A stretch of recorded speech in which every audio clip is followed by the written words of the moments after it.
Bismillahirrahmanirrahim. Assalamualaikum warahmatullahi wabarakatuh. Perkenalkan, nama saya Muhammad Ulil Albab dari Fakultas Agama Islam, jurusan Tarbiyah. Di sini saya akan sedikit menerangkan tentang strategi dan metode pendidikan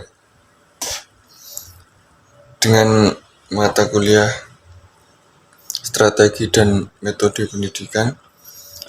Dosen pengampu Muhammad Farhan SPD, SHUM, dan MPDI. Nama saya Muhammad Ulil Albab dengan NIM 3150210073.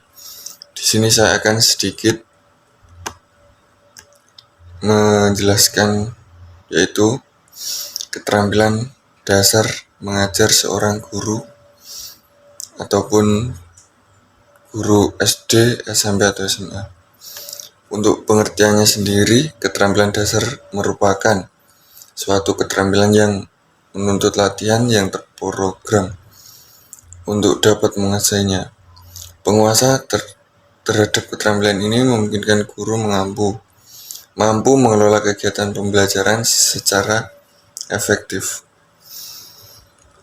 Dengan pemahaman dan kemampuan menerapkan keterampilan dasar mengajar secara utuh dan terintegritas, guru diharapkan mampu meningkatkan kualitas proses pembelajaran. Keterampilan dasar mengajar diantaranya yang pertama yaitu keterampilan bertanya. Dengan pertanyaan, guru dapat mengaktifkan mahasiswa atau siswa sehingga terlibat optimal dalam pembelajaran. Di samping dapat mengecek pemahaman mahasiswa terhadap materi yang sedang dibahas. Keterlibatan ini akan mampu meningkatkan motivasi mahasiswa untuk belajar karena ia merasa ikut berperan dalam pembelajaran. Perlu dikatakan bahwa dalam konteks ini, yang dimaksud dengan pertanyaan adalah semua pertanyaan dosen yang meminta respon dari mahasiswa. Dengan demikian, kalimat perintah dan kalimat tanya dalam konteks ini termasuk ke dalam jenis pertanyaan.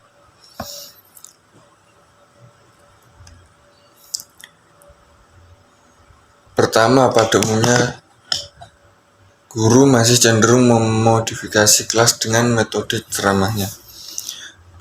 Guru masih beranggapan bahwa dia adalah sumber informasi, sedangkan mahasiswa adalah penerima informasi. Oleh karena itu, peserta didik atau siswa bersikap pasif dan menerima tanpa keinginan dan keberanian untuk mempertanyakan hal-hal yang menimbulkan keraguan. Dengan dikuasai keterampilan bertanya oleh seorang guru dapat mendorong mahasiswa menjadi lebih aktif.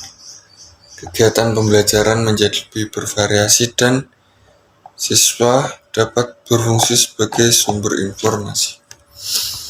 Yang kedua, kebiasaan yang tumbuh dalam masyarakat yang tidak membiasakan anak untuk bertanya sehingga keinginan anak untuk bertanya tidak tersalurkan. Situasi seperti ini berpengaruh di dalam kelas. Kesempatan bertanya yang diberikan oleh guru tidak banyak dimanfaatkan oleh siswa, sedangkan guru atau dosen tidak berusaha untuk menggugah keinginan mahasiswa untuk bertanya. Selanjutnya, adanya anggapan bahwa pertanyaan yang diajukan oleh guru hanya berfungsi untuk menguji pemahaman siswa. Selanjutnya, fungsi pertanyaan yaitu membangkitkan minat dan keingintahuan siswa tentang suatu topik. Yang kedua, memusatkan perhatian pada masalah tertentu. Yang ketiga, menggalakkan penerapan belajar aktif.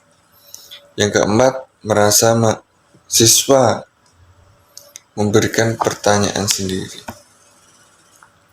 Selanjutnya, mendiagnosis kesulitan belajar siswa, memberikan kesempatan untuk belajar diskusi, dan membantu siswa menanyakan perasaan dan pikiran.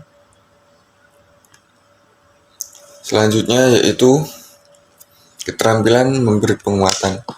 Penguatan adalah respon terhadap suatu tingkah laku yang dapat meningkatkan kemungkinan berulangnya kembali tingkah laku tersebut. Keterampilan memberikan penguatan sangat diperlukan karena ini merupakan dorongan bagi siswa untuk penampilannya serta meningkatkan perhatian. Dalam kaitannya dengan kegiatan pembelajaran, tujuan memberi penguatan siswa adalah untuk meningkatkan perhatian siswa, membangkitkan dan memelihara motivasi siswa, memudahkan siswa belajar, menumbuhkan rasa percaya diri pada siswa, dan memelihara kondisi atau situasi kelas yang kondusif. Contoh penguatan yang bisa diberikan yaitu penguatan verbal, merupakan penguatan yang mudah digunakan dalam kegiatan pembelajaran, namun sering diabaikan. Penguatan jenis ini dapat diberikan dalam bentuk komentar, pujian, pengakuan atau dorongan yang dapat meningkatkan tingkah laku dan penampilan siswa. Contohnya, jika kita bertanya kepada siswa kita akan memberikan pujian. Jadi siswa tersebut akan merasakan senang atau bangga kepada dirinya sendiri. Selanjutnya, penguatan nonverbal. Contohnya ini ketika kita bertanya kepada siswa, kita akan memberikan apresiasi dengan bertepuk tangan atau acuan jempol ibu jari kepada siswa tersebut. Ada lagi sentuhan seperti menepuk-nepuk bahu pundak, menjabat tangan. Jika dilakukan dengan tepat, merupakan itu penguatan yang sangat efektif. Selanjutnya yaitu keterampilan mengadakan variasi. Variasi dalam kegiatan pembelajaran adalah perubahan dalam proses kegiatan yang bertujuan untuk meningkatkan motivasi para siswa serta mengurangi kejenuhan dan kebosanan. Variasi adalah keanekaan yang membuat sesuatu tidak monoton.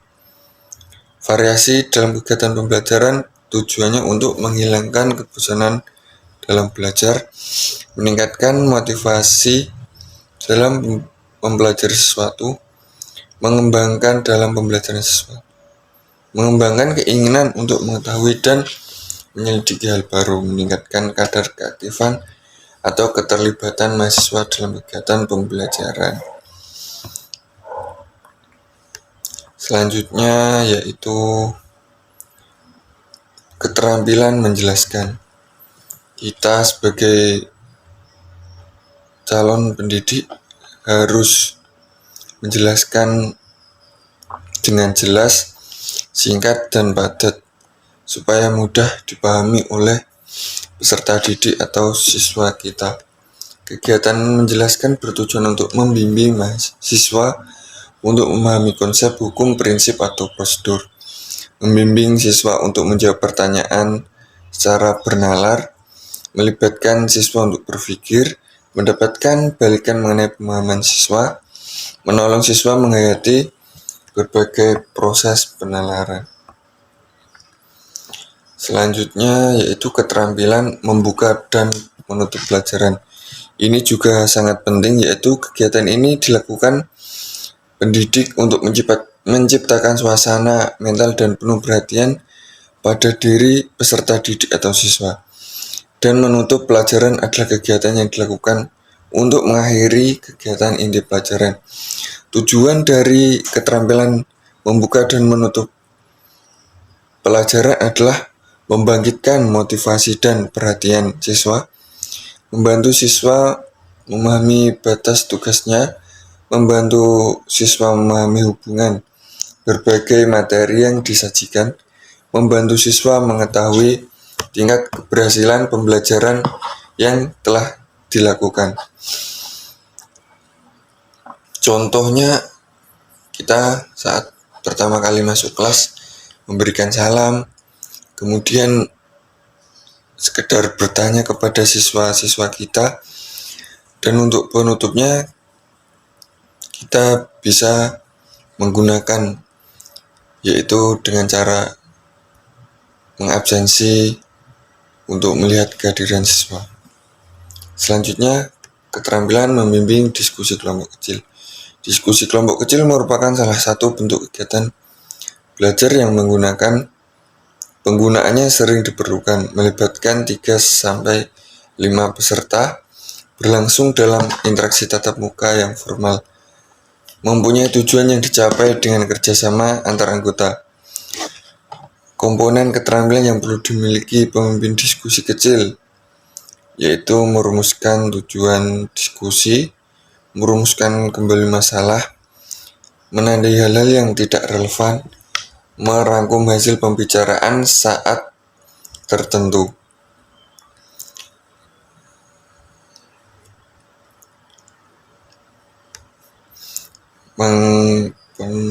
Menganalisis pandangan siswa, menyebarkan kesempatan berprestasi, menutup diskusi yang dapat dilakukan dengan cara merangkum hasil diskusi, memberikan gambaran, mengajak siswa menilai proses diskusi yang telah berlangsung. Selanjutnya, keterampilan mengelola kelas. Keterampilan mengelola kelas adalah keterampilan yang diciptakan dan mempertahankan kondisi kelas agar tetap optimal guna terjadinya proses belajar mengajar yang serasi dan efektif. Guru atau dosen perlu menguasai keterampilan ini agar dapat mendorong mahasiswa atau siswa mengembangkan tanggung jawab individu, menyadari kebutuhan siswa, serta memberikan respon efektif terhadap perilaku mahasiswa. Selanjutnya, keterampilan kelompok kecil dan individual.